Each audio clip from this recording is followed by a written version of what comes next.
Hello everyone and welcome to this Scanlist review video. Today I'm going to be telling you everything you're going to need to know about Scanlist, and as usual, if you do have any questions, please leave them in the comment section down below. I'll also be leaving a discounted link in this video's description so that you can always get your money's worth for Scanlist. So Scanlist is a very useful Chrome extension that basically is a contact scraper.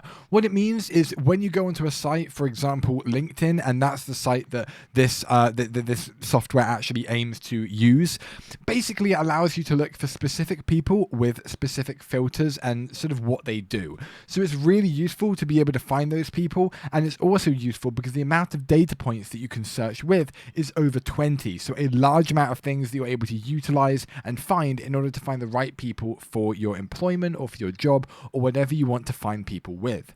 So before we actually get into it, this is our main page. Now we have prospects and subscriptions, and then on the right we have our other options information along with support in the bottom right.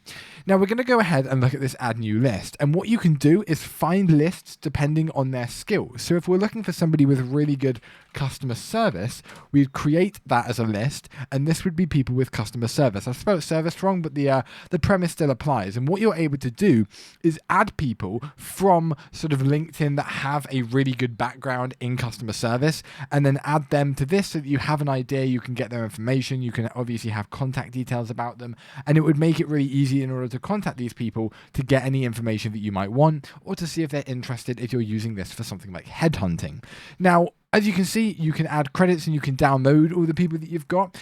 Hitting that will simply download a CSV file of the list of people that you've got. You can also change the name if you want to, or delete it. However, when you do delete it, it will give you an overall bit of information as to how to start using it. So first of all, you'd get the extension, and the extension for me is just up here. We can find it just there, Scanlist, and it's this little sort of blue box or square that goes back. You can see the logo there. Go to LinkedIn search or the LinkedIn Sales Navigator search. It depends on what you want to do. You can apply the filters that you want, and then you would hit find emails. Then you can set the limits and choose the list to save prospects, wait a bit, and enjoy your list with emails. So now that we know how to do that, we're going to add our list back, and we're just going to call it list 1 and go ahead and hit enter. Now we can go to LinkedIn and we can start having a look at all the people that we have got. So first of all, we can go ahead and go to Scanlist, and we can filter all of these things that we want, and we can find emails, and we can find all of this. So if we go for connections, we can make it maybe third plus. The locations, this doesn't really matter, but it could be anywhere in the world. We'll go ahead and select London, for instance, and then the current company doesn't really matter, and we're going to go ahead and hit find emails. Now, as you can see, you can start from a particular page. So you start from page 1, and you can go and see and specify exactly how many profiles you want to see. So as you can see, it gives you a little bit of information in your limits. You can save it to whatever list that you want. So we can save it to the existing, or we can create a new list if we want to in this sort of pop-up area here, and also the accepted type of email. So you can either have all types, with this could be Gmail, it could be Outlook, it could be any of those, or you can specify it by work emails. So what this basically means is any that have a domain registered to it. So it could be john@opulenttools.com or something like that. And then what that would allow you to do is make sure that you're not getting people's personal emails, and instead you're getting the emails themselves for the company that they work on. So I'm going to go ahead and create one more list here, and we're just going to call it list 2 and go ahead and save that one as well. And then once we've done that, we can select between them and then go ahead and hit start scan. We're going to start with page 1, and we're going to scan 25 people and go ahead and hit start. Now, as you can see, it does say don't leave this. You don't want to leave this because it will stop the scan.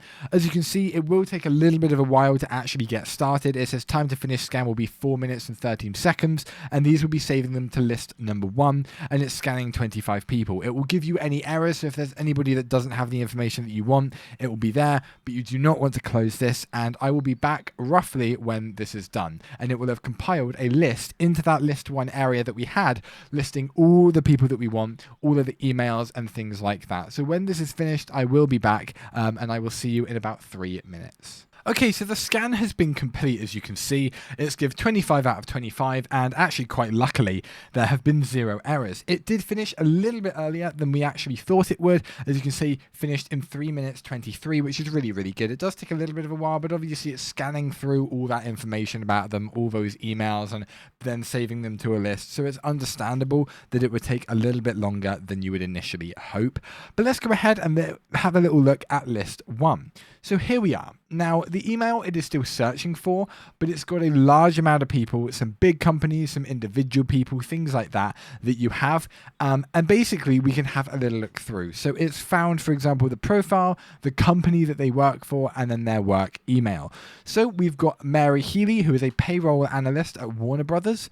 And as you can see, all of these have a theme to them, all of a theme of what my profile is for, obviously, because I'm into sort of film and things like that. So everyone that you see here will be more or less some part of either a television, a film, a production, or some form of VFX sort of company. So as you can see, we've got Sky, we've got Warner Brothers here, we've got Red Bee Marketing, BBC News, ITV, more Warner Brothers, Ghost VFX, Netflix, for instance, more Warner Brothers, things like that. And as you can see, it's found 25 people.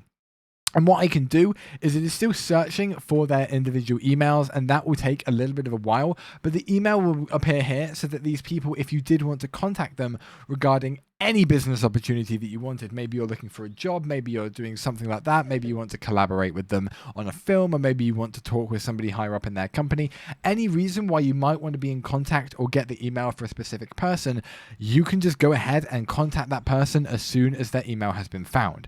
And it's really easy to do as well, because their email will just appear here. It will say whether it's a work or not a work email. As you can see, all of these people are work. And this is what I love about it. And you can also make sure that anybody that came up with a job that you're not sure, maybe your filtering was slightly wrong and you weren't looking for somebody, for example, who is a 3D character animator. Maybe you wanted somebody who's an editor or something like that. Then you don't have to contact these, but it's good to know what their job and role in the company is so that you don't obviously email the wrong person. And if you wanted to, you can go ahead and download this anytime that you want to and have a CSV format so you don't have to keep going back to the website. You can simply open up the thing that you've already got.